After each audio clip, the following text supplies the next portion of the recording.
Just a reminder that our podcast has the 3 S's: sex, spoilers, and swearing. Please take care.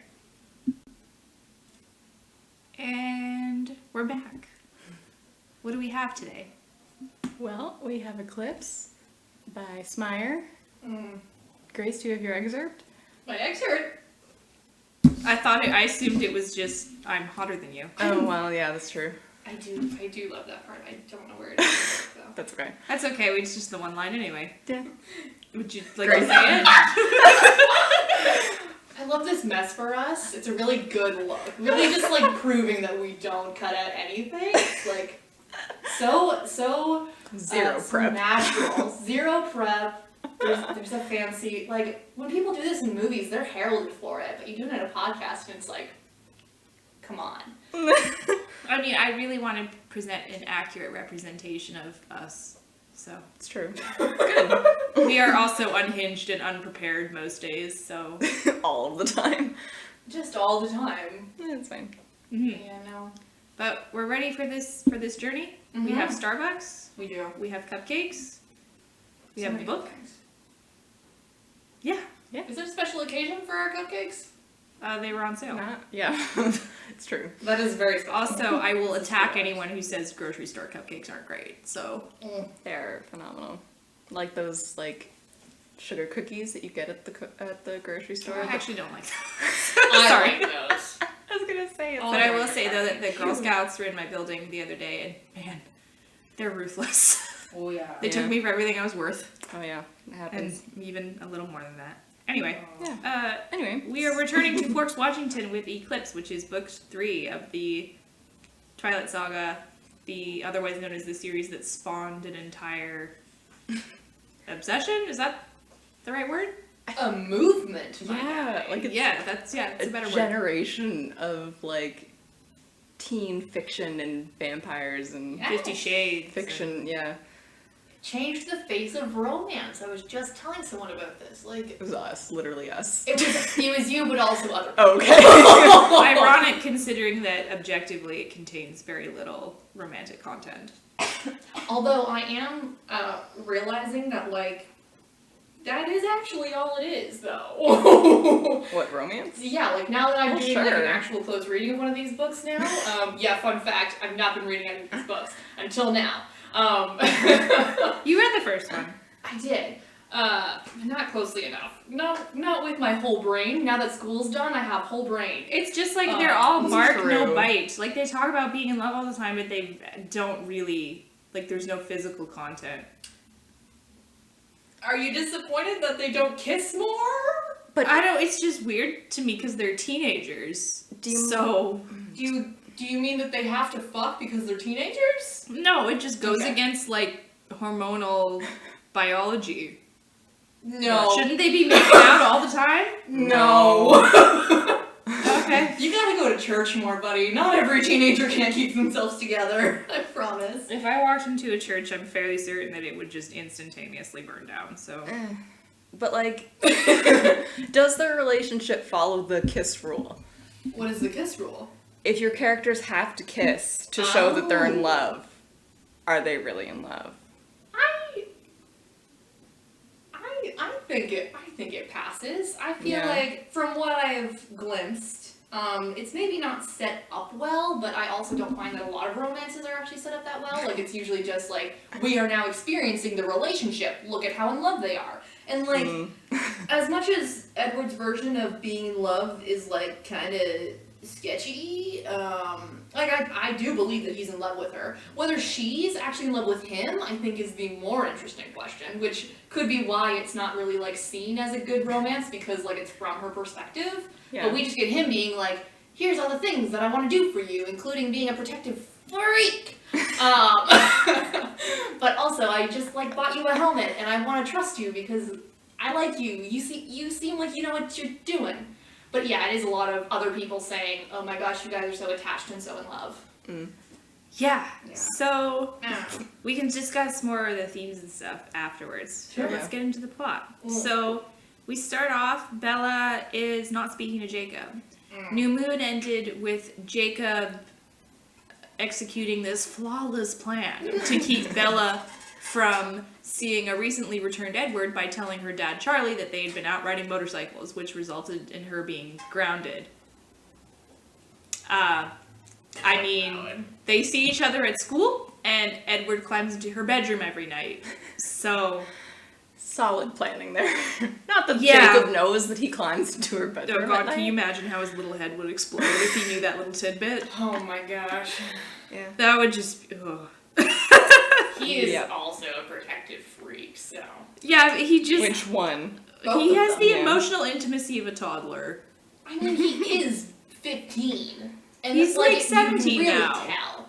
But he's not. It's like, he says something about how, like, his body is now 25 or something. Because she has she has a whole freak out about age. Because werewolves, once they get their powers, like, mature, Ew. kind of like they get to their, like, ideal age, like, it's one of those. So he looks like he's, like, 25. But he is still technically, like, 16, 15. But yeah, because Bella has a whole freak out because, like, this just isn't fair. Like, I'm gonna be so old and you guys won't. Anyway, that is jumping ahead a little bit, but. Yeah. So, Yes. what's happening? She gets a letter from Jacob telling her that they cannot be friends anymore if she continues her relationship with Edward. Meanwhile, surprise, surprise, as in the background of all of these books, there are murders happening. Yeah. Oh no. Which, of course, Charlie knows about because he's the resident cop. He's a sheriff, yeah. Thank you. Like, what's the word for... I love that he's so mad about it because he's like, I don't want to have to deal with that. He's like, haven't I been through enough the last year? It's like, yeah, gosh. he has though. But this is all about the killings in Seattle, not like... Yeah, there are Yeah. people being killed, well, going missing in Seattle. Mm. This is an important distinction for reasons we will get into later. Yeah. So, Charlie ungrounds Bella on the condition that she sees people other than Edward. Like that was ever going to happen because she has apparently accepted her punishment without whining and complaining and Yeah. the things that teenagers do. Because, of course, she's seeing Edward multiple times a day anyway. Exactly. So, Edward reveals that his family are fairly certain that the killings in Seattle are because of a newborn vampire or a group of newborn vampires, and we get a little bit of background on newborn vampires. When vampires are first turned, their human blood is still in their veins, so they are extra strong, like stronger than normal vampires for about the first year. Bella wants to go see Jacob now that she's ungrounded, but Edward goes so far to prevent this as taking her engine out of her truck. I feel like you can just disconnect the cables. Yeah, that was a bit much. Yeah. You could have just, like, cut a wire or something. But no, he had to be super dramatic. And his whole reasoning is that he can't protect her there. The werewolves cannot protect her, and it's as though he hasn't been gone for the last 6 months, and she's been down there every day and Perfectly still protected. here to tell the tale. Yeah. So Edward then, weirdly enough, in front of Charlie, brings up the fact that for her disastrous birthday last year, his family got Bella 2 airline vouchers to go down to Florida to see her mom. Right. Charlie is, like, in a great mood about this until he finds out that there's 2 tickets, so therefore Edward is going with her. Yeah. Edward is really wanting to get Bella out of town for some reason. Yeah. Which we find out later. And he's insisting on this weekend, even though she's like, but can it wait until later? And he's like, no. Yeah. Because I think she says they don't expire for another couple months. And he's like, no, we have to go let's now. go this weekend. Which, like, it just so happens to be overcast in Florida, so treat for him. Mm-hmm. Well, it's also like they're going because she wants to see her mother one last time before she dies. Quote unquote. And is reborn and all that symbolic Yeah. shit. Okay, so they go on vacation and they come back. Then when they pull up to school, who's there? Jacob. It's our boy, Awu. Oh yeah, so he's like there because he's like telling them that Victoria has returned Yeah. and stuff, and like she's behind. Well, not only that, he walks up and he's like, Charlie said you left town. And Bella's like, yeah. And Edward's like, he's checking to see if you're still human. God. I forgot about that, yeah.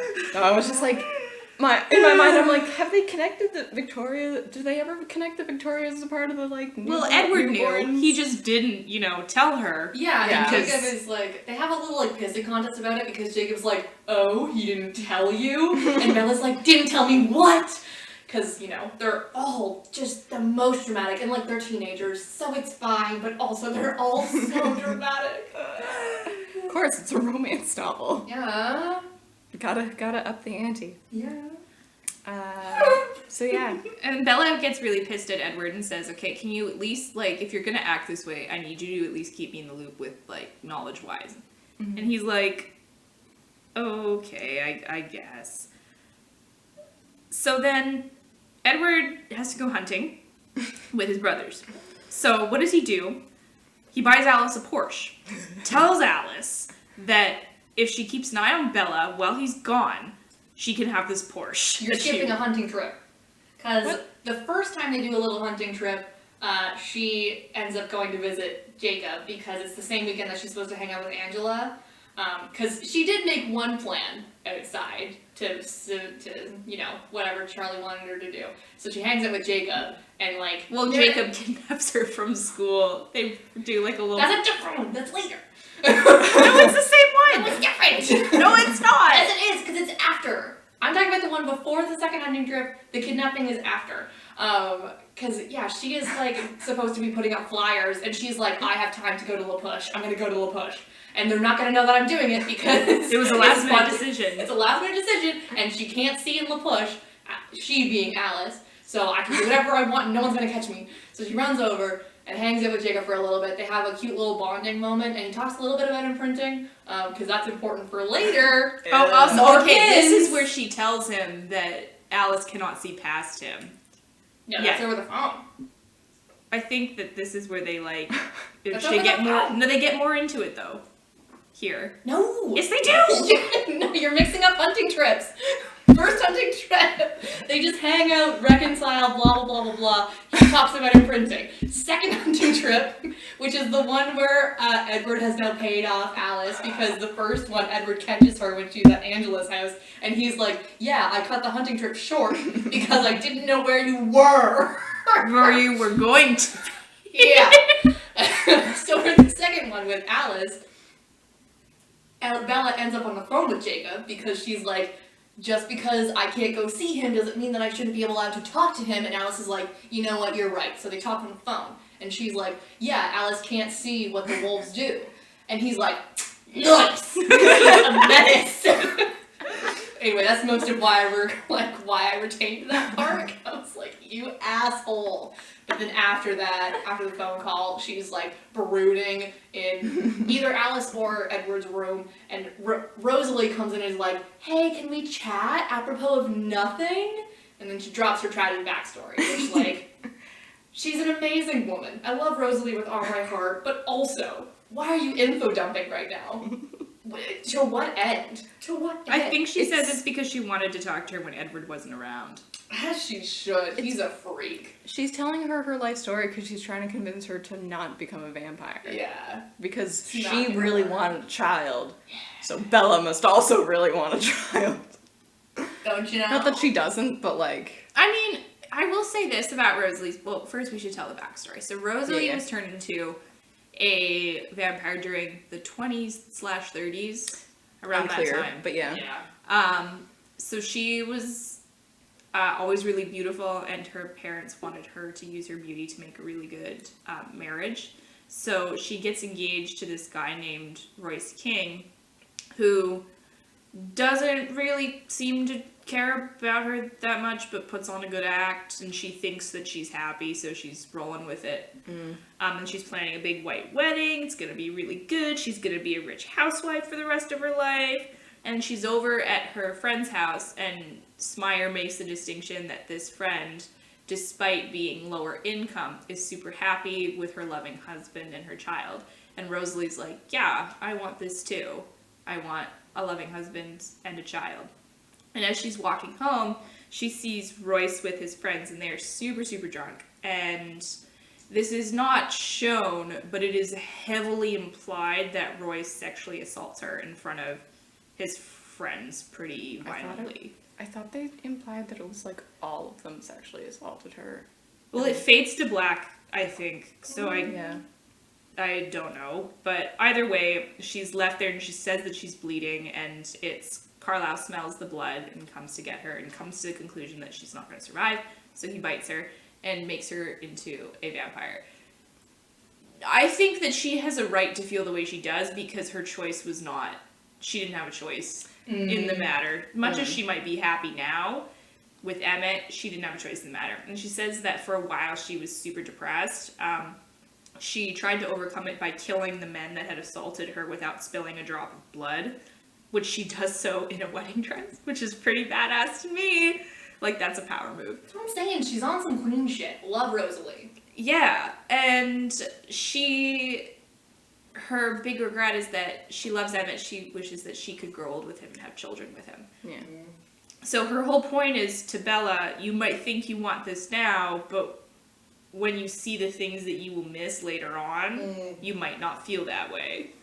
Yeah. And they actually do have, like, kind of a nice heart-to-heart, and Bella's like, I just always thought you hated me, and Rosalie's like, I mean, not really, you're okay, but Yeah. Yeah, because Bella thinks and says as much that that Edward said it was because Bella reminds her of, like, what she could have had as a human and stuff like that. Yeah. And Rosalie's like, that's half of it. The other half is that I was just, like, really jealous that you had Edward's attention because he never looked at me like that, and, like, I don't like him that way. Like, he's my brother, but also, like, he was such a fucking weirdo. I mean, he is a weirdo. She ain't wrong. Babe. Yeah. Like, it was just such a, like, heteronormative thing. Do you know what I mean? Mm-hmm. Of just, like, which, like, you know, Rosalie's allowed to believe whatever she wants, but the whole book clearly believes that, like, Edward's really fucking weird for not looking at women sexually, actually. And, like, Yeah. he can do whatever he wants, first of all. Second of all, asexuality exists, even though, like, clearly that's not his entire jam. And also, he's just, like, aggressively fucking Christian, so, like... Demisexuality exists. Demisexuality exists. Gray? Yeah. Many He just places. encountered one lady. Got his blood pumping. That's valid. And his nostrils. Anyway, this is when the kidnapping happens. Yeah. Yeah, this... Afterwards. Yeah, the next important scene, Jacob just steals her from school. And it's an like, epic... so, It's actually kind of fun. He rolls up on his motorcycle and he's like, let's fucking go! yeah. Right off into the sunset. Yeah. Yeah. Which, like, they again have a cute little bonding thing in La Bush. And then on the way back, they, you know, obviously encounter Edward because he's like, you weren't at school, what the heck? Is this the one? Well, this is where Jacobs tells her, like, Bella says that she's pretty set on becoming a vampire, and Jacob's like, I would rather that you be dead. Yeah. He is pretty Dickish. dickish about it. I think was that the same one? That might have been two separate ones again, because I think before that specific endeavor to La Push happens, like, on this way back from the kidnapping, Bella's all like, I skipped school, and Edward's like, so did I. And it's just like, they're so romantic and cute, but I think that's the bit when Edward is like, I'm trying to work through all of my bad prejudice, and I'm gonna try and trust that you know what you're doing when you say that you trust the werewolves. Like, I'm gonna try. I'm trying so hard. How noble. She's like, of him. aw, thanks. Yeah. Great start. 1.5 books later. We love to see it. And I think this is also the bit where she mentions that the werewolves, like, started to be a thing because the vampires showed up, and he's really dismissive of that, but is like, Carlisle might be interested in this theory. It's not a theory. It's not a theory. It's literally the story that they've passed down for generations. I'm pretty sure it's close. Like, it's probably the thing.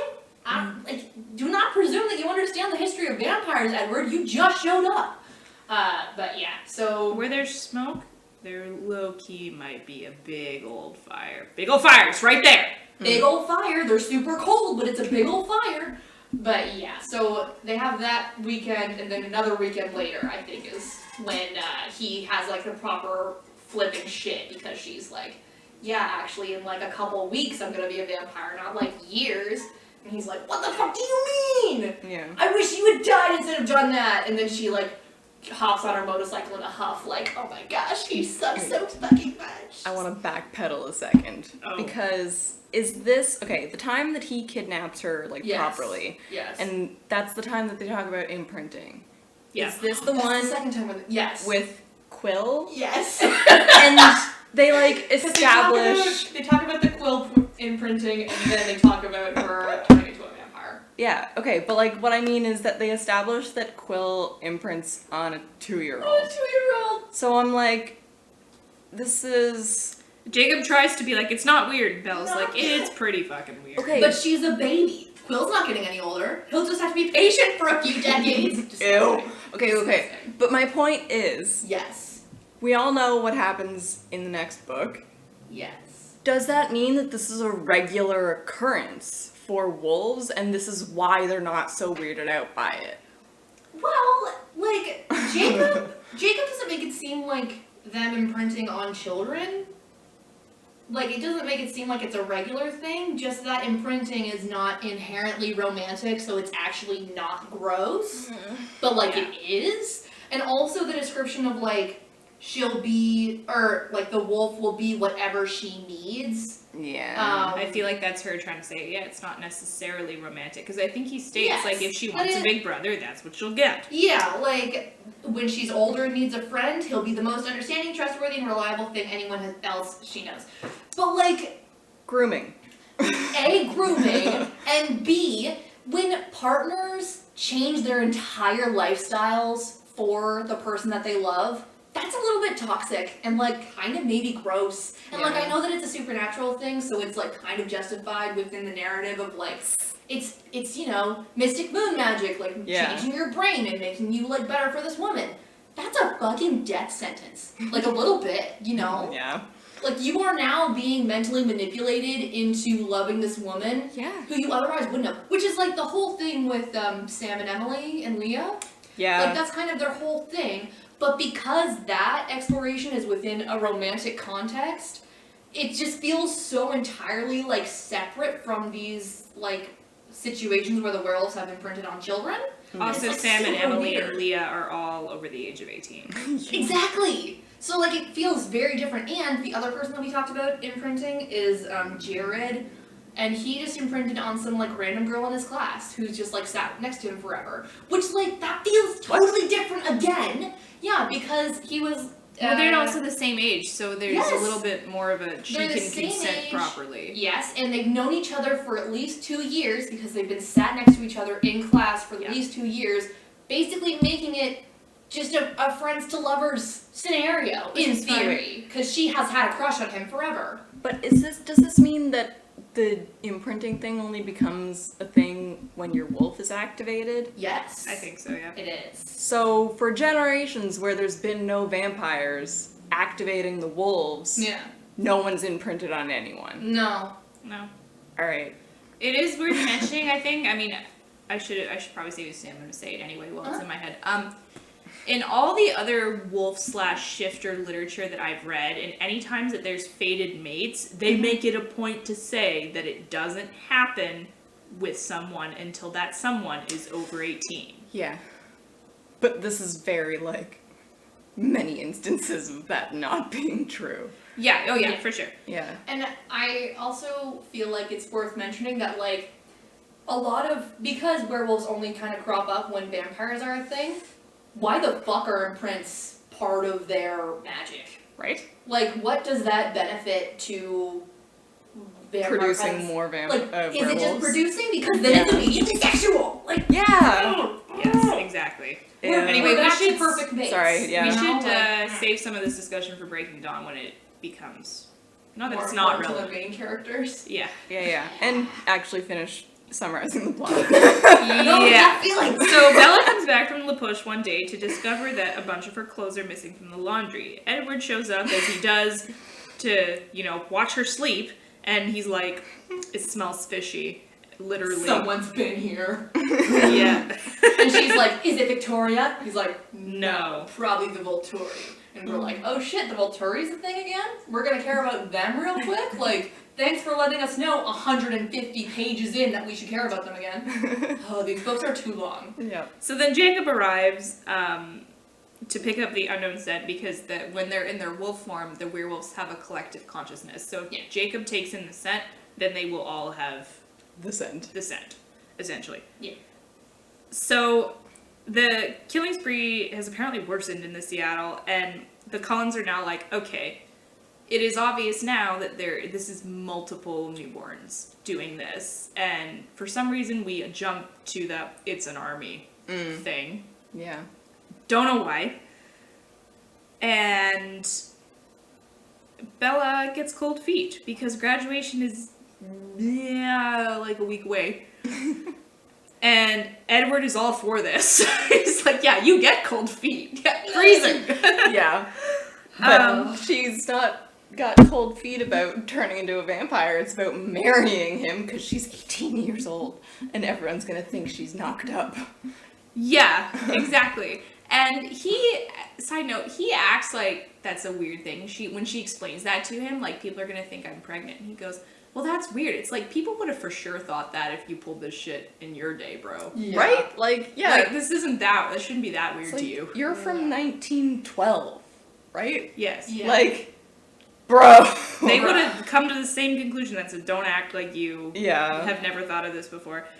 Anyway, so we have a meeting. We gotta have a meeting because people are dying again. And we get Jasper's backstory because Carlisle's asking Jasper all these questions about newborns, and Bella's like, why are you asking him? And we gotta have some more exposition. So much great backstory in this book. Yeah. Like, do you want to give the love the backstory? If I can remember all of it, it's Jasper. When he was turned into a vampire, he's like serving in the army, the Confederate Army. Army. Like 1860-ish. And so he was created by Maria, like this head of a newborn vampire army, to expand her feeding territory. And so he was basically chosen to train the newborns to fight and be killers and stuff. And effectively kill off any newborns that aren't making the cut. Yeah, because after like a A year year or so, yeah. after about a year, newborns are no longer that like extra powerful, so he also had to kill them after that year-long stint. Yeah. Because they are no longer worthy of being in this lady's army. Which we can talk about later, how problematic it is that they've entwined a supernatural war in with the Confederate War without considering the racism that like started the Civil War. Yeah. But anyway, don't worry about that. Nah, it's fine. He's just a Confederate soldier, it's fine. What else happens? How does he meet Alice? I forget that part. Well, it's also worth mentioning that because of his gifts, like sensing the emotions of others, it Oh, was like yeah. extra shitty having to kill them all Super because he could traumatizing. like Yeah. feel them. Which, like, yeah. And then so one of his friends, Peter, escapes with his partner, Charlotte. And they come and find him, and they're like, "Hey, we've just been leading this vegetarian lifestyle. It's pretty good, and we're doing good. You should come live with us." And he does for a while, but he feels like a third wheel. And then he goes around and he basically becomes a nomad and kind of wanders. And then he wanders into like a bar or something, and Alice is like, "Yo, where you been?" And he's like, "Who are you?" And it's like, Alice is like, I foresaw you. It's like, you're my person. And Yep. And then she's like, "We're gonna go live with these Cullen folk," and walks into their house and is like, "I want this bedroom." And they're like, "Who are you?" Which is pretty comical if you ask me. Pardon? Yeah. She This is is my house now. just so iconic. We do not get enough of Alice. Yeah. Let's see. And then the Cullens are doing their thing about trying to get the newborns out of the picture before the Volturi, like, take note and then come to Seattle-ish and then discover that they haven't turned Bella yet, because then they have to kill her. And that's a whole issue. Yeah. So Bella goes to see Jacob. And he Oh. declares his love again. And then he's like, you know what? Stupid boy. You do love me, and I'm gonna kiss you to prove it. And she's like, please don't. He's like, I'm gonna do it anyway. And then she punches him in the face and breaks her own hand. Jacob drives her back over the line, and Edward is not happy. In this case, I feel it's justified, but we can talk about that at the end. Yeah. So, they discover that the, what's her face? Victoria. Yeah. Why can't I ever remember her name? The And sexy lamp, as Grace has referred to her. the lamp. The lamp in the corner.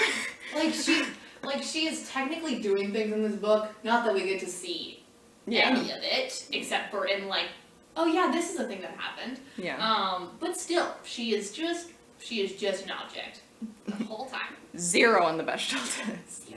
Anyway, so they discover that they're connected, and that they're creating this army specifically to kill Bella. Everyone's obsessed with Bella. Yeah, it's annoying. Why are you so obsessed with me?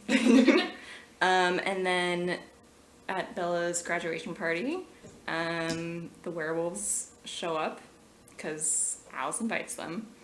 And does she forgive him for kissing her? Or is that Kind of, sort of. Kind of, not really. Tense truce. And then Alice has a vision of the vampire army coming towards Forks. So the Cullens are not going to face the army in Seattle, which is what they were previously preparing to do.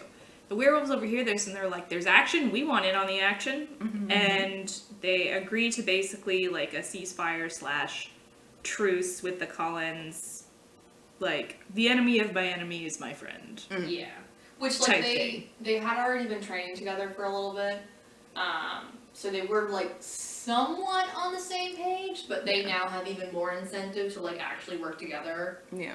And, like, actually not just be idiots while they're sparring, but, like, to actually train. Yeah. So we've got a nice training montage where Jasper advises them how to fight the rabid newborns. And they are rabid, by the way. Like, it's pretty... Yeah. The animal comparison is strong with this one. And then Edward and Jacob have a master plan. Brilliant plan. To hide Bella from this army far away from the battle. Bella had previously cooked up this plan with Jasper to be on the battlefield. And not only that, she wanted to slice her hand open to get the bloodlust going in the newborn army. And Edward is like, fuck no! Was that from this book or the last book? Which one? What? With the story of... It's this one because one of her trips to La Push, they end up doing a little like bonfire moment with the pack and Billy. And Billy takes pages to regale this myth of the third wife and what was the name of the creature? It had a name that wasn't the cold one. It was a different creature, but I can't remember it. And I The don't cold know where woman. It was. No, it was like like a tree or something. Anyway, I feel bad for not remembering it Like right it's a now. Quaalude word. Yes. But yeah, it tells the whole story of the third wife, which is so much better summarized in the movie because it did not need to take that long. But it's basically, you know, the Quaalude tribe was like attacked by this creature. They were all clearly like vampires or vampire adjacent. And, you know, because this was this big battle, the third wife stabbed herself to distract these bloodsuckers, so that The third wife of the chief at the time, who was about to be nommed on, and then she distracted them long enough to... Yeah, to like, you know, let her people have a chance against these guys. Which, put a pin in that for later, that's called foreshadowing. It's just the bad version because... Bella's like, this could be my better. hero. Yeah. I figured we should pin that because it's important. Yeah. Anyway, let's Gee, this book could have used an editor. keep going. Trim this. So Jacob carries... Sorry, Jacob or is it- I'm jumping ahead. You are. So Bella says to Edward, Yes. my transformation's coming up. There's one thing I would really like to do before then. And he's like, I'll give you anything. And she's like, I want to bang. And he's like, except that. Yeah, they have a Yeah. whole thing where he keeps being like, no, or like pinning her, or being like, Pinning please her? stop. Yeah, like he pins her wrist at one point. Alright. But then he's also like, you're too desirable for your own good. Only the first is a demand, the others are merely requests. And my lone, solitary little demand is demand. He interrupted, suddenly serious. Yes, demand. Getting married is a stretch for me. I'm not giving unless I get something in return. Like, they're so weird. But this is as close as we get to a sex scene until Breaking Dawn. Well, even in Breaking Dawn, it's not really sexy because it fades to black. And now, but she just keeps asking him without like overtly saying, please fuck me right now. But he keeps being like, we're not doing that. But he doesn't stop kissing me. I was the one who had to break away gasping for air. Like, you know, he's not totally being like, we cannot not do things, but we are not doing that specifically. And like, would you please stop trying to take your clothes off? I found it finally. Okay, so he agrees that he will try after they get married. And then This again. she actually agrees to marry him. Yeah. Just so they can bang. Reluctantly. Yeah, reluctantly. He's like, like, you're engaged. ugh. She's like, ew, please don't say that out loud. Yeah. This woman is totally able to make a choice in saying that she wants to become a vampire forever. Yeah. So Jacob carries Bella up this mountain to a campsite that's far from the battle. And the reason that Jacob carries her is so that the newborns who have Bella scent through her clothes will not be able to smell it through Jacob's stench. Because it's stated many times that Jacob does not smell good. Werewolves do not smell good to vampires. So, Yep. yeah. And then we're at Grace's favorite scene. I know, but I want to find it in print, so Okay. that I know that it actually exists in this book, Grace has the print copy Yes. with her. Yep. as I love to have. So yeah, they camp up in the mountains It's overnight, fucking freezing, and yeah. Yeah, she is like fucking freezing, but these two, our supernatural boys, simply cannot feel the heat because Jacob runs hot and Edward is made of diamond, so not alive. So because I'm sorry, Bella can I is, just like- say your level of doneness? Because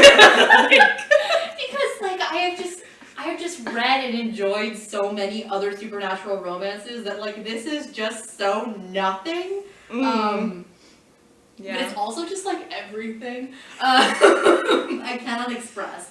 But yeah. We heard like a good quote about this whole series. Does it move you in any direction? Exactly. But yeah, so he ends up like cuddling up against her in the sleeping bag. Jacob, not Edward, because Jacob Edward's does, cold. because he's Would be- a fucking heater. That's one of my favorite werewolf tropes, by the Right? way, is when they're just like the hottest shit. But like, Do you think it's because of the fur? No, I think it's I because wonder they're if that's... an animal. Because Like, they don't have their fur on, but they just No, I have know, but their it could be a eye. metaphor. I don't know. I don't know. But we do not get this fun line in the movie.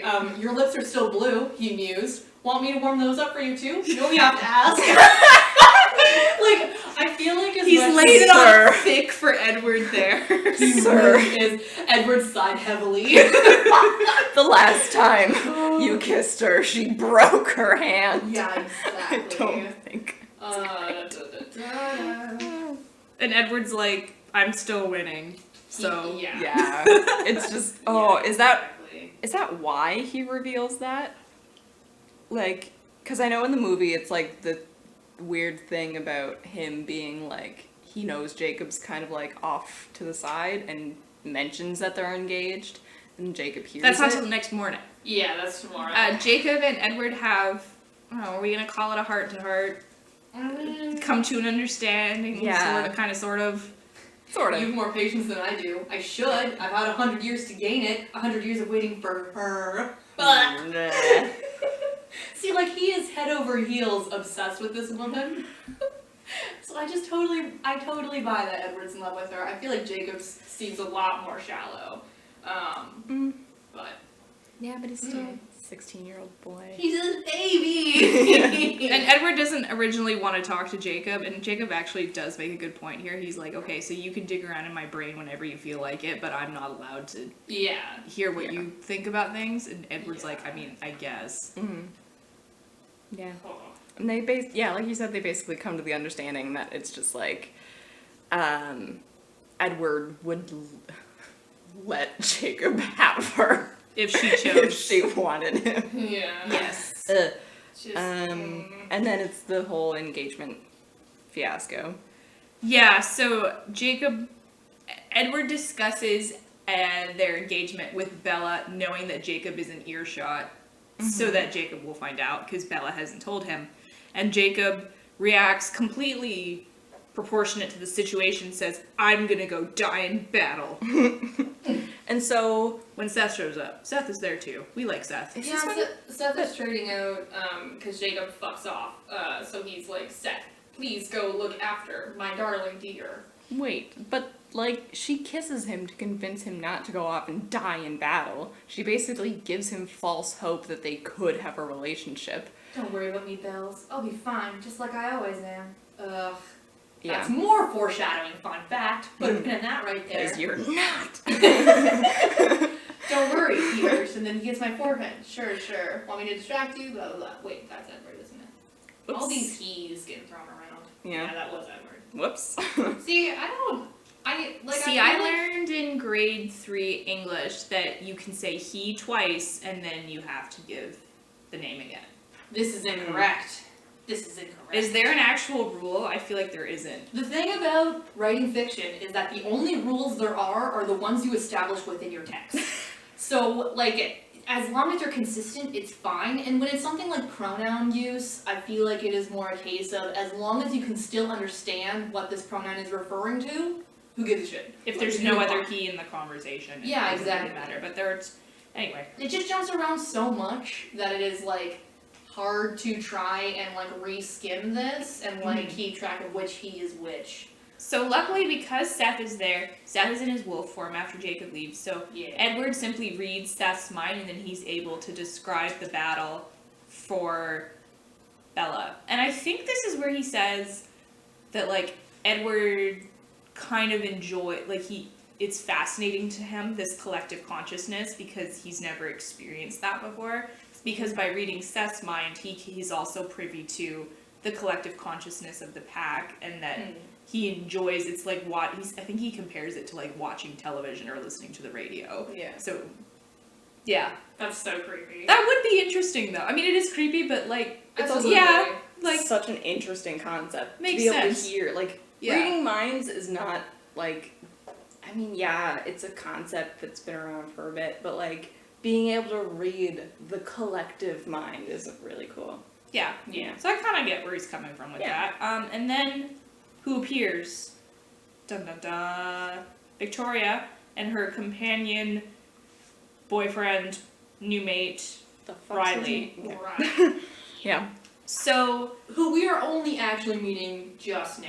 Like, when you're watching the movie, you get a kind of sense of this boy. In this one, he's just there. well, Bella sees his missing poster at some point. Oh. It is very important In the that you book? know that Must be Riley while is they're in from the Olympia. area. Mm. This is significant because Edward realizes by reading Victoria's mind that the only reason she turned Riley is because Riley's familiar with the area of Forks, so he's strategically important to this army. So that's why he's leading it effectively, and that's also how they played with the holes in Alice's visions. Victoria let Riley make all the decisions, and because Alice didn't know Riley, she didn't know to watch for his decisions. Therefore, Could there's not that. predict. So, Victoria has convinced Riley that the Cullens have these mind tricks. So when Edward says to him, hey, she actually doesn't like you that much, she's not in love with you, the whole reason she's doing this is not so that you guys can have territory, it's because I killed her mate, James. And Riley, like, sort of flounders for a second, and Victoria's like, no, I told you about the mind tricks, don't listen, you know I love you. And Riley's like, yeah, you're right. And then they attack. Seth attacks Riley, but in the end, in a nice symbolic way, Edward and Seth take down Riley, but Victoria starts to overcome Edward, and then Bella pulls a third wife, cuts open her hand with a rock and starts bleeding so that Victoria is temporarily distracted, and that allows Edward to get the upper hand, and he kills her.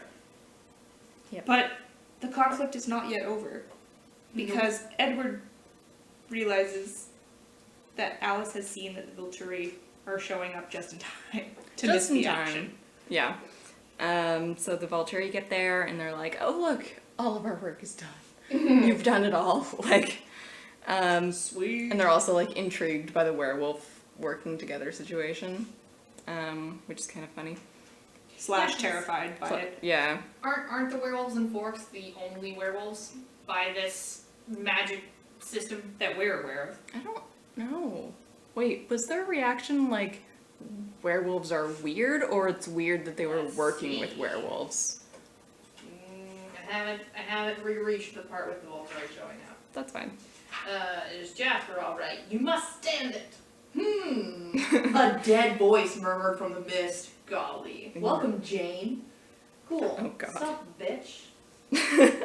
Jane's great, but also, suck it. Mm. This is Victoria, we've seen addition, 20, you there, your name. Oh, right, Bree Tanner. Fucking Bree. The nothing burger that didn't need to happen, and Did either of you guys read Short Second Life? no, was I supposed to? No? Good. Did you? No. Oh, I don't know. It just felt like such an intrinsic part of like the Twilight mania because it was basically just like Meyer writing official fanfiction to my belief. But I also would imagine it like fills in some of the blanks of what's going on in this one since it is so backfilly on so much information about this conflict. Because Bella isn't there, so she can't talk about it. We can't insert one extra perspective for like 2 chapters or anything. Yeah. It also feels like she only fills in the information when absolutely necessary. Yeah, absolutely. It's not like Deus Ex Machina bad, but it's not great. Yeah. So basically, the Volturi show up, Yeah, and they don't seem to have any particular opinions on the wolves that I could glimpse Oh, okay. while we were chatting. That's fine. they're like, honestly, this conversation actually doesn't really accomplish much. No. Like, it's just the only thing of substance that is noteworthy is they're like, Caius will be interested to know that she's still human, and then they leave, which is like a vaguely threatening statement. But that's it. They don't really, meh. Yeah. Yeah. So Bella visits Jacob.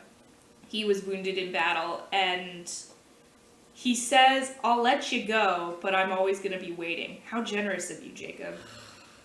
Maybe even after she turns into a vampire. So he kind of leaves the door open that after she gets over her newborn rage, that he might be open to being friends. And we have kind of a nice symbolic moment where Billy asks Carlisle to cross the treaty line to come and treat Jacob's vampire bite, which he does, and then they shake hands, which sort of implies that relations are improving. Yeah. So Bella and Edward have one final discussion in this book, and she has come to terms with her decision to marry him. She's wearing the ring. And the thing that ultimately tips the scales for her is that because she believes she's never going to see her parents again, she believes that they deserve to experience her Wedding. wedding. Yeah. She agrees to let Alice plan a big wedding, and Backfires a little. the book ends with the wedding invitations going out, and he's devastated / enraged, and Jacob, to be clear. Jacob. No, does he disappear? Not really. He goes off to find himself or something. Well, I think, is that the beginning of him? No, that's not the beginning of him leaving the pack. No, that's not until, babyface. Sorry. But, responsibility. yeah. But, like, it's him not wanting to be himself anymore. He's still not okay with it, even though he just told her that he would let her go. Yeah. Outright. Like, as though marriage is infinitely worse than her turning into a vampire in his eyes. Like, really? Yeah. Literally half a book ago you said you'd rather she be dead. He's an emotional pendulum, that kid. Yeah. Because he's 15 and he's going through the He is magic- 17. Every time we talk Dramatic about him, we puberty. age him down here. I started with 15, then moved to 15, 17. You've been saying 17 the whole time. Yeah, no. Oh, and it's so complicated by, magic moon puberty, that he has all these feelings. And, like, it is notable throughout that he can control his wolf so well, despite having all of these clearly ragey outbursts that are like, this is your wolf, bro. Like, just because you're not furry doesn't mean it's not your fucking wolf. Oh my gosh, Jacob's a furry. So I didn't think it could get worse, but okay, so the discussion. Okay, I have, again, similar problems with this one that I did with New Moon. It's all the bargaining, and it's kind of like Edward saying that he will only change Belle into a vampire if she marries him. Like, dude, she's made clear her position on marriage, and he, like, equates it to, well, I'm asking you to do something you don't want to do, and you're asking me to do something I don't want to do. It's like, those are not even remotely similar decisions, so your comparison is not apt, my friend. As much as, like, I would say getting married is much lower stakes than turning into a vampire. Like, getting married is, oh, we have to fill out a new tax form. Turning into a vampire is, oh, I should no longer be filling out tax forms. Yeah. You know? And also, I don't really understand, like, the whole point, let's just say that the whole point of her becoming a vampire is because she wants to stay with him forever. And he's acting like that was not a foregone conclusion. He's like, I want to tie you to me forever. It's like, she was already going to do that. Yeah. There was no discussion of her being like, well, maybe I'll stay with you after I become a vampire. She wasn't just going to fuck off on her own. Yeah. So, like, it doesn't really make sense because it's kind of like, she was already going to stay with you. As much as, like, clearly her whole thing has been, like, I don't want to be an old lady while all the people that I love stay young forever, because now she now, with Jacob, has two men in her life who will not age ever again. Wait, So, does Jacob never age again? No, if he I'm says he's understanding things 25. correctly, He says he's 25 or something. And Forever. he will just, like, stay that way. But also, they must die eventually, because it's not like Sam is a last gen or something. You know? And, like, Henry was a wolf, right? Who? Clearwater? Harry. Harry? H-Y. I was almost there. H-R-Y. I was almost there. Yeah. Anyway, Harry was a wolf, right? Was his awakening because the Cullen showed up? Does anyone remember that? I don't. Are you talking about Seth Clearwater? But No, Clearwater? I'm talking about Harry! Harry's Charlie's buddy. Yeah. And Harry is their dad, This and he is was the also a confusion. wolf before he died, and then Leah and Seth got their wolves. Also, can we just talk about the fact, I did not realize this until this morning when I was planning for this episode. Charlie's best friend is Harry Clearwater and Billy Black. Harry Clearwater dies, and Charlie ends up with Sue Clearwater, Harry Clearwater's wife. Oh my gosh, forgot about that. I also did not remember that. I mean, like, it's, you know what, I don't know, like, there's technically nothing wrong with it, I suppose, but it's a little weird. Is she really his wife? Yeah, Not Sue this Clearwater. Well, He doesn't Charlie end up and Sue being- start dating in Breaking Dawn. Well, Yeah. yes, they do. I forgot that she was Harry's wife. Yeah. Yeah. That's interesting. I don't know how I feel about that, but I mean, it's kind of like, it makes me think of, like, both of them lost the most important person in their lives. united by grief, yeah. Yeah. Yeah. Which, like, can be a little uncomfy, but also they're adults. They can make this mistake if they want to. And you know what, It I'm can turn happy. into a beautiful thing. I'm ultimately what's important is our boy Charlie gets a happy ending. TBH. That's Justice for our DILF, you know? justice for Charlie. Absolutely. He's been treated like shit his whole fucking time. Yeah, Bella kind of sucks. As far as daughters go, like, You know, Ooh. I don't know why this gets to me. It's just such a minor thing, so judge me if you want to. But the fact that she calls him Charlie is just really disrespectful. And calls her mom Renee. Yeah, like, and she says, like, oh, it's because I'm more of an adult than other teenagers. And it's like, I think I was a pretty mature teenager, and I didn't call my dad Bradley. No. So, It's like, I feel like you just have zero affection for your parents. Like, she doesn't really, she talks down on them a lot. Even Charlie, who's like, Renee, you kind of understand, like, some of her reasons for thinking the way she does, but with Charlie doesn't ever do anything wrong. Like, he's a bad cook, and he hasn't seen her in a while. And he fishes too much. Yeah, like, but also she is continuously and actively deceiving him. He is badly written if he can't cook, because he's been alone for at least 10 years between divorcing Renee. okay, but my father has been alone for many years. Hey, but would he microwave a jar of spaghetti and keep the lid on? No. Exactly. Like, he can't be this incompetent. Like, he just can't. Like, my dad, like, even having been married to my mom for, like, 28 years? Like, he does not often cook dinner, but he can at least, like, make a fancy breakfast and, like, make grilled cheese without catching the house on fire. Like, My dad barbecues. Yeah, you don't get to this age entirely incompetent. Like, I can't fathom. Also, you're I can't telling me that fathom. he can't cook the fish that he goes and fishes for? Yeah, Is this Meyer being, like, misandrist? a little bit. Yeah. And it's just, like, enabling Bella to further disrespect him.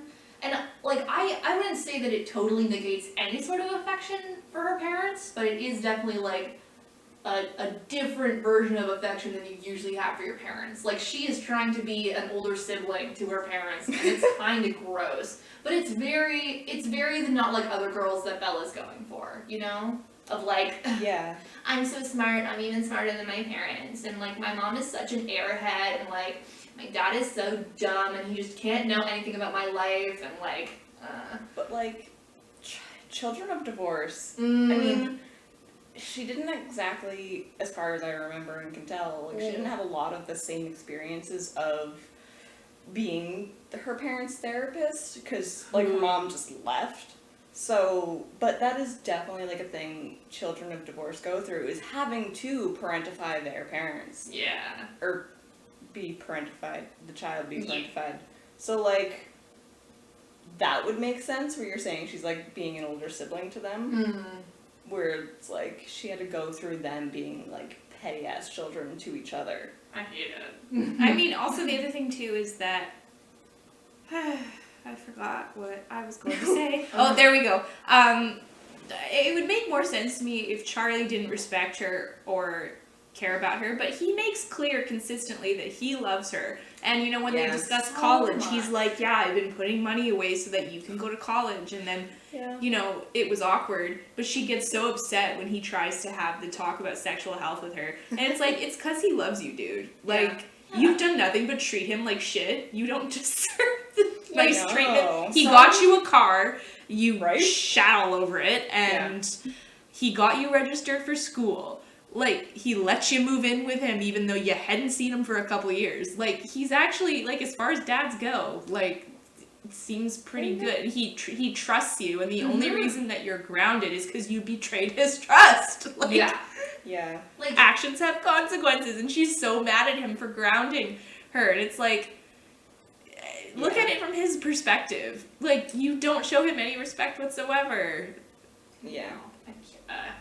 And his reasons for doing what he does actually make sense. Like, she gets so upset when he's like, you need to hang out with people other than your boyfriend. Fuck yeah, you do. Like, fuck yeah, you do. Like, yes, Angela's kind of boring, but also she's not. she's nice, She's nice. at least, and She it's a has- healthy relationship. Like, a huge family, and I'm sure there's lots of stories there. Her boyfriend seems like a lovely boy, and he's like, when they're over at her house to do the invitations, he's all like, you girls have fun, I'm going to the movies.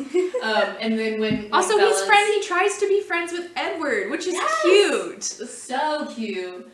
Yeah, like when Edward and Alice and does Jasper start sitting at the cafeteria too? Yeah. Like when all of them start sitting with Bella, like her friends try to be friends with them, and like they all genuinely try to be friends, and like it's kind of nice. Like there's a bit where Alice has a vision at the lunch table, so obviously she like fucking trances out, which like. When you don't know about the supernatural stuff, you probably just think she's having a seizure, so like you're allowed to be a little concerned. So Angela's just like, Alice? Are you Alice? And Edward's like, haha, daydreaming again. Just dissociating. But Yeah, like Pay no attention to the vision behind the curtain. not a bit. Yeah. Okay. Ooh, yes. But like, how weird is it to reread these books as a 24-year-old? When like the first time we read these books, we were like, what, 13? It was like 14, I think. Yeah. So like, I did not read them at all as a child. I thought you read the I first mean, one. No. I can't blame you, but like thinking Not of as the a child. perspective of Mm. like these characters being, you know, slightly older than us at the time, and now like looking back on 17-year-olds, you're just like, these people are children. They're children! They're children that think they're adults, Yeah. and now we are adults that know we are children. Yeah. And it's just like, oh boy. Yeah. Just, yeah. a lot But of you know, like, I decisions. used to, as a 14-year-old, I was like, maybe one day I will find someone who's as obsessed with me as Edward is with Bella. And now No. the thought literally nauseates me. Yeah. That's horrifying. You don't want that. Although, like, speaking of life-changing decisions, I remember as like an 8-year-old telling my mom that I wanted to be both goth and a vegetarian. I do not know where I got this from. Maybe Sam of Danny Phantom fame. Hard to say. But this was a thing that I was Again, determined. Grace's origin story. It's going to happen. It is continually being dropped in. But then she was like, not until you're 12. Because when you're a child, you cannot make life-changing decisions. You know, let's compare becoming a goth to becoming a vampire. And how life-changing that possibly is. Catholically, very similar decisions. Catholic, very similar, you're correct. Or like me wanting to get a face piercing, unspecified for now, and mom being like, you don't want to end up like those boys at Future Shop, because apparently lots of boys at Future Shop have holes in their face, which that's not a thing I've noticed. I don't know if you guys have noticed that. No. See, that's interesting, because my mom's attitude was always that she was more okay with piercings, because if you decide that you don't like them one day, you just take them out and they grow over. But if you take them out and grow over, there's a hole in your face. It's a scar now. It's just a little pucker. I mean, a scar Like, is it's like, not. whatever. It's whatever. Yeah, like these, life-changing decisions, as perceived by my mom, it's pretty low stakes compared to vampirism, but like still, I think she would be deeply uncomfortable. She would let me, but she'd be deeply uncomfortable if I walked home with an eyebrow piercing today. Like, like this is why they have to lie to Charlie the whole time, because if he knew even an ounce of the danger or of her, like what she planned to do after this, he'd flip his shit. He'd be like, you need to stop hanging out with them. Maybe not with Jacob, because he does know Jacob, but But this is, no trust for Edward. I do have to, okay, I have to bring this up. I need to know your opinions on Yes. this. But we all maybe dated someone or had a crush on someone in high school and we thought that was going to be our forever person. And spoiler alert, that never happened. So, this is like the vast majority of people do not end up with the same person that they dated at 16, 17. Yeah. So, I guess I just struggle with that. Like, someone did like a good thought experiment online. They were like, this would be so much less problematic if Bella was like in her 30s, where she could reasonably make these life-altering decisions and, you know, have enough life experience to back them up. Whereas now she doesn't really. I will say that as a child of Disney princesses, this is fairy tale, but with vampires instead of princes. Sure. Like, this is her happily ever after, where she gets to be a blood-sucking fiend. And honestly, I love that for her. Yeah. As much as it is also like, holy shit, I wish you wouldn't. Well, I actually learned that there's a book coming out recently, and I hate that I can't think of the title right now. I think it might be Lost Girls. That is specifically taking this sort of vampire turns a young girl narrative because they love each other, but then they stop loving each other, and she has to just deal with being a vampire without him.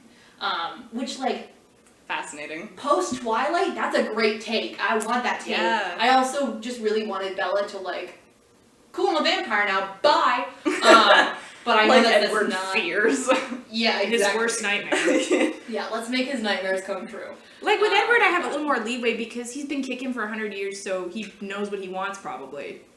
I mean, you'd like to think, even though it is also explored in I don't know if it's explored in the main series, but at least in Midnight Sun, that, like, he is still mentally a 17-year-old, basically. Except then he also says shit like, I've had 100 years to get this much patience, so, I think it's that pretty, was pretty convenient. I think that was Meyer trying to address because people were they were saying that it was Creepy. technically rapey because he's 117 and she's 17, therefore it's inappropriate. And I think that her saying, "Oh, he's mentally 17," is her like addressing it and trying to make it a little more okay. Which, But I don't know. it just doesn't work. Like, No.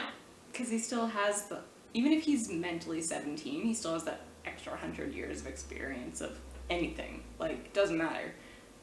He's been around. He's been around the block. Been around the block. But it's just like every single vampire story has this Yeah. issue. Even all these, like, Hades and Persephone retellings that are coming out Right? recently. Yeah. Why are you keeping Persephone 17? Yeah. What the fuck is that about?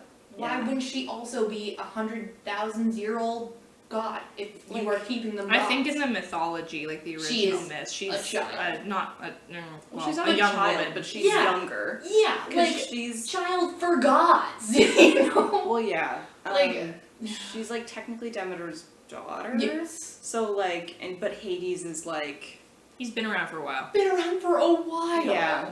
But when you've both been around for like 1,000+ years, it's pretty even now. You know, like we were saying earlier off mic about how, like, after 20, age gaps aren't as much of a deal. Like, when it's supernatural age gaps, over like 100, over like 1,000, you're fucking fine. yeah. Can Like, I get just petty doesn't- for a second as well? Yeah, Mhm. of course. You know, when I think about their relationship, what really happens in their relationship? And what I mean by that is, like, 9 out of 10 conversations are either about how obsessed they are with each other. They spend an inordinate amount of time discussing that. And whatever threat to Bella's life currently exists. When do they ever have, like, a nice conversation about what's your favorite movie? You know? No. Do they ever, like, play video games together or discuss the books they've read? Like, No. what do they actually have in common, really? Like, what is the basis for this relationship? I can't remember if this happens in the book or not, but in the movie, right before the spider monkey thing, when Edward's like showing her his room and like does the piano and like she like learns of his interest in like music and crap, partially, but like I feel like part of it is like her interest of vampirism is the just being in love with life thing. And some of what they do together is kind of exploring that. But even still, I feel like it goes back to the kiss rule of like, are they really in love with each other? Like you said, it's like what aspect of their relationship is actually them being interested in each other. I mean, I think part of it is that this is now become a novel that's not about their love together, but about all these outside conflicts that are preventing them from being together. It is very plot driven. It is super plot driven, which, like, doesn't always diminish romance, but it definitely does in this series. The first book, is, in contrast, is very character driven. Like, Yes. nothing really happens in the first No. 80% of the first book. Which I feel like is Same with the also- second one, actually. Yeah, This it's kind one of a trend. comparatively has a lot going on, actually. Yeah, which novel. Yeah, like she almost has more mundane bonding with Jacob than she does with Edward. Well, it would make more but- sense because they, like, at least, like, they talk about, like, motorcycles and, like, doing stuff together. So it would, even her relationship with Jacob would make more sense to me. Yeah, but Edward and Bella bond the most, from my perception, over books, over English class. The whole bit where this is just Romeo and Juliet, where they are the main characters from Wuthering Heights. Like, Yeah, they do what's the discuss. I second- do remember that they discuss Wuthering Heights briefly because she's Yeah. like, "Hey, what do you do like while I'm asleep?" And he's Yeah. like, "Oh, I read."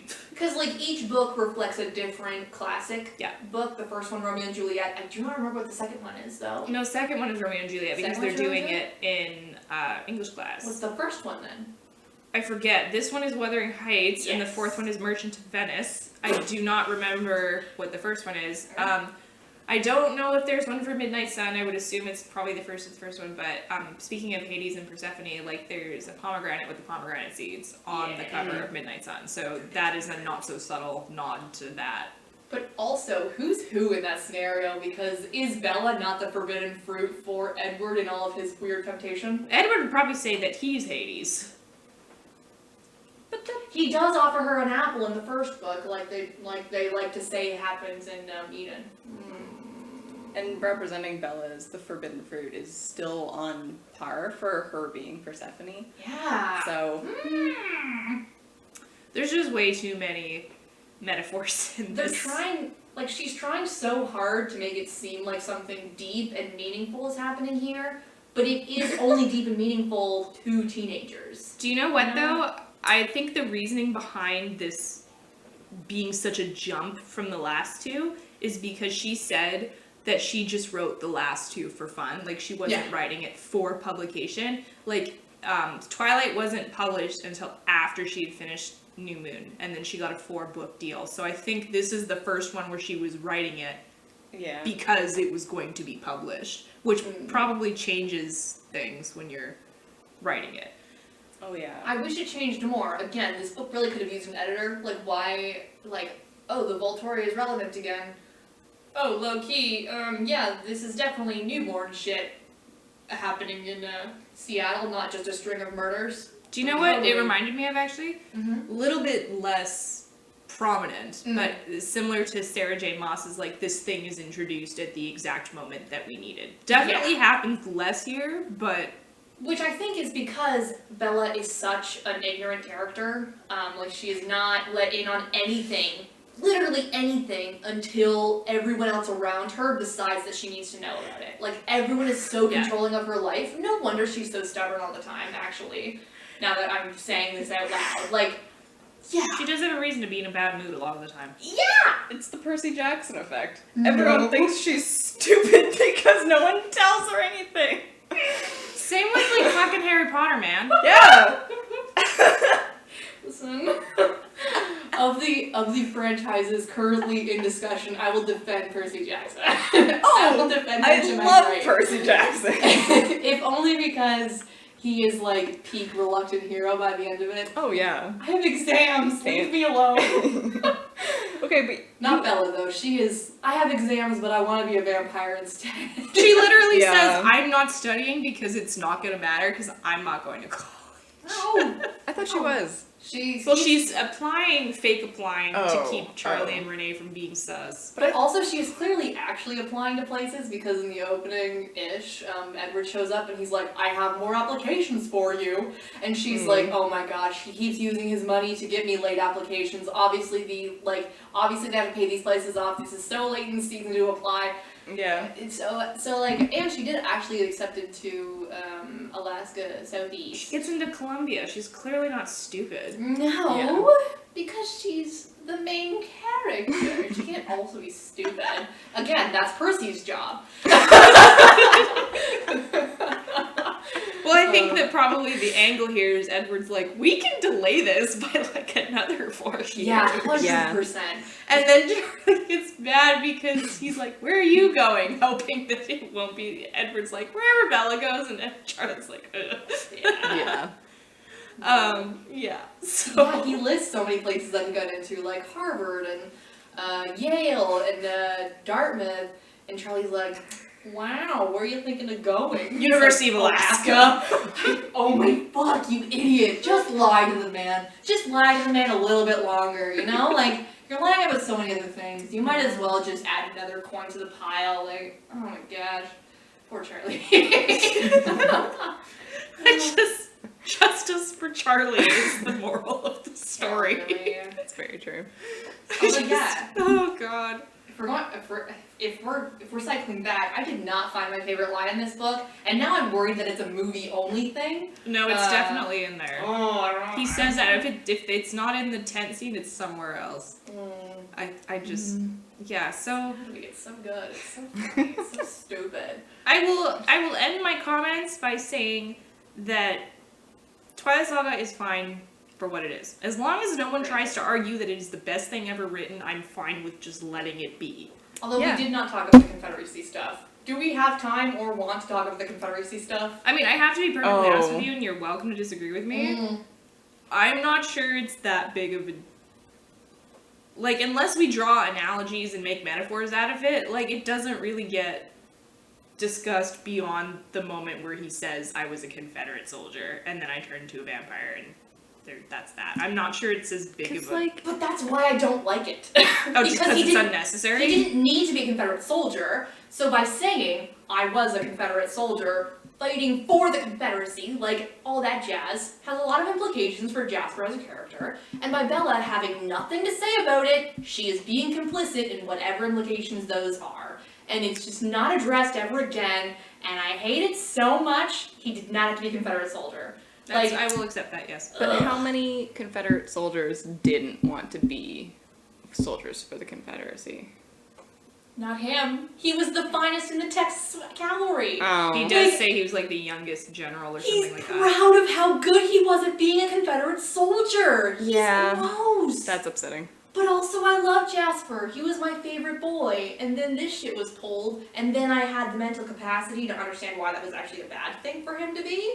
And now I'm like, I hate that I like you so much, but I still kind of like you. They could have taken it in a really interesting direction. Like, it would have been interesting to hear the perspective from him of, yeah, I was in the Confederate Army, and then as I existed through history, I realized that it was actually wrong for me to hold those views, and I had to go through the mental processes of accepting this and moving. Like, that would have been interesting. That would have been really cool. Like, oh, people can grow. That's a great story to pull out of Jasper's life.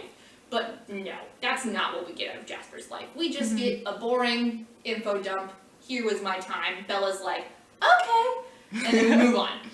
And it's like, and it is such a prevalent trend in American vampire stories for at least one quote unquote good vampire to be a Confederate soldier that, like, I just wish it wasn't. Especially in a story that is so, like, racist feels like a dramatic word, but, like, it kind of is. If only because it lacks any characters of color except the Quaalude tribe, who everyone is mean to for no Not. clear reason. He is not black in the books. Oh, good. Yeah, and she was mad that he was black in the movies. Fun fact. Because her vampire lore demands that there's, like, no melanin in your body or whatever. What? Is that the right word? Yes, melanin. Yeah. Yeah. Yeah, so she was super pissy that he was black Oh. initially. Why? Does she explain?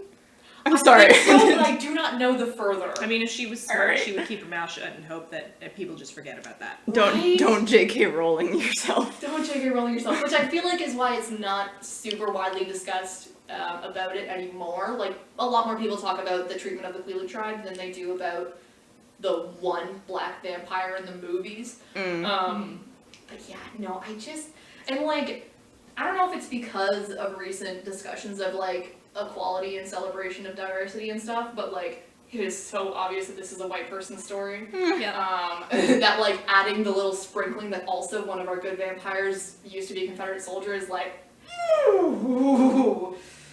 maybe don't do that. You know what? Whose backstory I wanted that we never actually get? Emmett! That and Esme. Esme! I wanted Esme's backstory too. Isn't her, like, only thing that she, like, was about to jump off a cliff and Carlisle is like, don't. No, she did. And then She he bit her. Wait. She did it to escape an abusive relationship.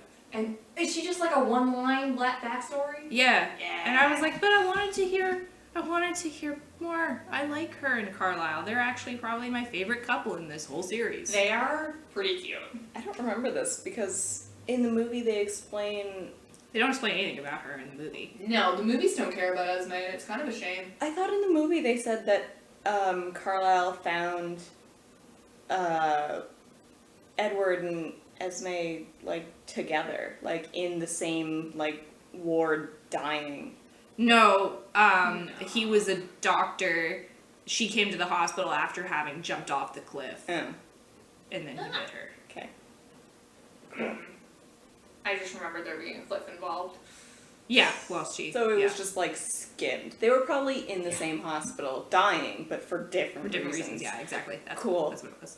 Good for them. Yeah. Yeah, I wanted her backstory. We didn't get. I mean, Emmett, was being mauled by a bear while he was hiking, and that's kind of it. We don't. He's also That's just it? there. He's just here for a good time and a long time. And so. I love that for him. He He's is. so good. And He's also, so like, I just love, in this book, there's a couple scenes where he's like, dude, can't wait till we get to wrestle when you're a newborn, because I'm gonna win. And Bella's like, no, I'm gonna win. And then they challenge each other to an arm wrestling match when she becomes a newborn, which, that's cute. That's fun. They're so cute. Everyone is like, don't. is Rosalie and so Edward good. are like, no, don't your soul. And Emmett's like, fuck your soul. Let's your have an arm wrestling match. I finally don't have to be careful around you. Yeah. Yeah, no, love him. And then when she breaks her hand, Emmett's like, what happened to you? And she's like, I punched a werewolf in the face. He's like, fuck yeah, you did. Fuck yeah.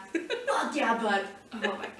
Yes. He's the And ultimate it's hype not man. fair. Yes. The ultimate hype man. He's just so stupid and so pretty and so beefcake. Couldn't ask for more. Oh, thank you. I couldn't think of the term beefcake. I was just like, what is the perfect word to describe Emmett? Slab of meat. Beefcake. Slab of marble meat. Yeah. Marble meat. Yeah. Like, I was thinking, like, frat boy, but it's just like, he's not a frat boy because he's not a He's douchebag. much better than that. He's much Yeah. better. Exactly. Best older brother ever. Mm. Truly. Yes. So, we did discuss last time what you should read instead of this. Does anyone have anything else they would like to add to what you should read instead of this? Well, before this episode started, I suggested we read the Bridgerton series, partially because the new season came out. Yeah. But it's, like, a great Harlequin romance series. Is that a series or is it standalones in the same universe? Standalones in the same universe, it's because they're all like Yeah. each book follows a different sibling in the family. Gotcha. So they're Yeah. all like concurrent and follow after each other, which is like a bold choice because like you know, they're all named alphabetically, fun fact. But their stories are written not alphabetically. They're not written alphabetically. Like to start with Daphne? Daphne. My brain was going Diana, and I was like, no, that's a real princess. Diana. No, she's a duchess, not a princess. Diana? No, Daphne. Oh, yeah. Yes. But, Yes. yeah. Yes. But She's yeah. almost a princess. Starts with Daphne and then goes alphabetical? No, because Wait. Francesca's last. No, she's not. Francesca's. I don't know. I mean, it makes sense to go with Daphne because she's being introduced to society, and so that it creates the premise of the outside perspective to be able to explain it to readers. That's true. Yeah. But yeah, it's a super expansive universe. There are ones outside of the Bridgertons that like also tie in, but we don't need to get that far into things. Yeah. But yeah, if you want like the actual sex that's almost promised in these, that could be fun. Yeah. Like a, I will say, I discussed it last time, so I won't dwell on it. Love, actually, the Crave series, because the Crave series has the vampires and the werewolves, but they also have dragons. Our main character Grace is a gargoyle, which is super cool. I don't think I've ever read another book where the main character is a gargoyle. And it is self-aware fantasy. It is aware of how ridiculous it is. So if you want something that is fantasy, but also aware of what it is, go check that one out. The most recent book just came out, so you can binge them without fearing for your life in a cliffhanger. Granted. I'm just trying to remember, because a lot of the, like, supernatural fiction that I've read is not really romance-focused. So I feel like it's Yeah. better to recommend paranormal romance. I know. I'm trying to think of like specifically vampire heavy Yeah. romance, and I'm like, I mean, I didn't read it, but Vampire Academy, I thought you said you liked. I have not touched it. I also haven't touched Vampire Diaries, but it also does a love triangle thing, kind of. A lot better in the books than it does in the show, the movies. I actually quite liked the books. Like it's a different type of read for sure. Like the language is different. I actually also liked L.J. Smith's other series, The Secret Circle, which is only a duology. Okay. But And they're witches. they're witches. Right? They live in Salem, so there you go. If we're extending to television/movies, The Order on Netflix is so ridiculous, but it's great teen drama, werewolf pack and witches kind of in conflict, but like not really. I love the werewolves because they all live in a frat house. Of course they do. That's And every great. decision that they like argue about, they're like, let's decide this over beer pong. And then they do. And then the witches are all like secret society, hoity-toity, big drama time. Mm-hmm. My touchscreen is not working on my phone. Oh, I'm no. stressed. Because I was trying to open my story graph to see if I could like be reminded that way. Oh, Crave. Yeah, I mentioned. Yeah. I think we talked about it last time. I liked it. And now you just mentioned it, yeah. Oh. That's what that That's one fine. was. Don't I'm listen sorry. When I talk. That's fine. I mean, another popular fantasy series right now is Crescent City. Sarah J. Maas' second book just came out. I have not read the first one yet. Grace referred to it as House of Sand and Blood. Listen, I'm doing fine. You work at a bookstore. I work at a bookstore, and those covers are so friggin' busy, I cannot read them They are ever. beautiful. But they are really pretty, yes. But I did sit through Carly Can Read. She recently did 2 videos, one for each of the Crescent City books, and it comes out to be like 5 hours long, but oh my gosh, are they worth it if you don't want to sit through her writing? Yeah. Because it is just all over the place bonkers. And but it is like a murder mystery in a urban fantasy setting. So like kind of what Twilight wants to be, but way more complicated. And so full of like political drama that I think if I tried to read it, I would need a conspiracy board to like keep track of all the names and all the characters and all the like clans and What was that called again? Sorry. Crescent City is the first book. House of this one. Earth and Blood is the Something second like that. one. Well, technically, I think they're all the Crescent City. Crescent City, series. House of Earth and Blood is the first one. House of Sky and Breath is the second one. Well, that's the second. Yeah, the second Yeah. one is. I just keep thinking about how it ends. Stop, and, like, no. Stop! I haven't read it yet. I know, but I also want someone to talk to about it because, oh my god! All right, I'll speak. You haven't read it either! I know, but I sat through 5 hours of someone explaining it to me so that I could know what ridiculous shit was gonna go down, and then ridiculous shit went down. Alright. Would anyone compare it to A Court of Thorns and Roses? Would anyone compare Twilight to A Court of Thorns and Roses? At least, like, tonally. The energy that's there. Because I want to a little bit. I mean, I would at least, like, Feyre is less obsessive about Reese. Granted.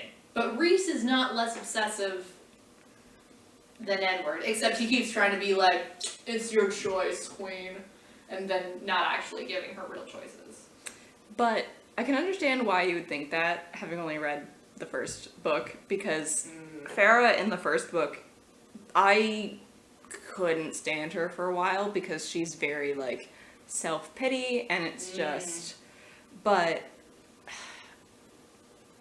why can't I think? Bella has a very different kind of self-pity. Like, it's very, like, she's like, they both have that same, like, I'm not like other girls. But and in it's- different tracks, though, yeah. Yeah, like, and Bella is just so very much constantly seeking the I want to be a vampire thing. And it's like, that's a really cool take.